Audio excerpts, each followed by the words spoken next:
ለምን በሃይማኖታችን አቅመ ቢስነት እንደዚህ ዝድቅ ሊታይ ቻለ? ይህን ጥያቄ አጠር አድርጌ ልመልስላችሁ።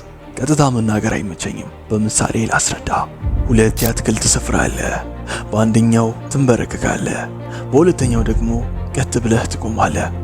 የመጀመሪያው አትክልት ስፍራ የኤደን የአትክልት ስፍራ ነው። አፈር ትቢያ የወረድክ እንደሆንክ ይነግሩሃል።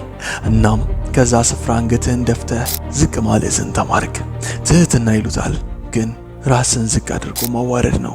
አንተ ተራ ነህ፣ ምንም ነህ፣ የሚበሰብስ ስጋ ይዘህ የምትዞር ፍጥረት ነህ ይሉሃል። እናም አንተ ራስን ማዋረድ እንዲሁም አንገትን መድፋትን ተማርክ። የታላቅነት ረሃብ ኃጢአት መሰለ። እናም መራብን ተለማመድክ። ሁለተኛው የአትክልት ስፍራ ጌተሰማኒ ይባላል። እዚህ ደግሞ ደም ያላበው ይገኛል። እሱ አልሮጠም፣ እሱ አልለመነም፣ እሱ አንገቱን አልደፋም። እሱ ጨለማውን በድፍረት ተጋፈጠው።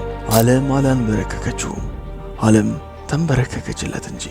በጌቴሰማኒ በእውነትም ጥንካሬ፣ ኃያልነት እንዲሁም አይበገሬነትን ተመልክተናል። መጽሐፉ ምስክር ነው። ግን አስተማሪዎች ምን አደረጉ?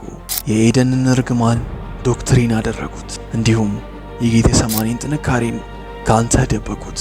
ጥንካሬና ኃያልነት ከጅምሩም ኃጢአት አልነበሩም። ትቢያነትም አቅመ ቢስነትም ጽድቅም አልነበሩም። ይህ መጽሐፍ ለሀበሻውያን በሀበሻዎች የተጻፈ የፍልስፍና መጽሐፍ ነው። ጥንካሬ ኃጢአት አይደለም ይሰኛል። በእርግጥም ወደ ሁለተኛው የአትክልት ስፍራ ደርሳችኋል። መጽሐፉን ለመግዛት ዲም አድርጉልኝ፣ መግዛት የምትችሉም ይሆናል። ይህ ሀበሻን አያስለው። ምንጊዜም ቢሆን እውነት እና ምክንያታዊነት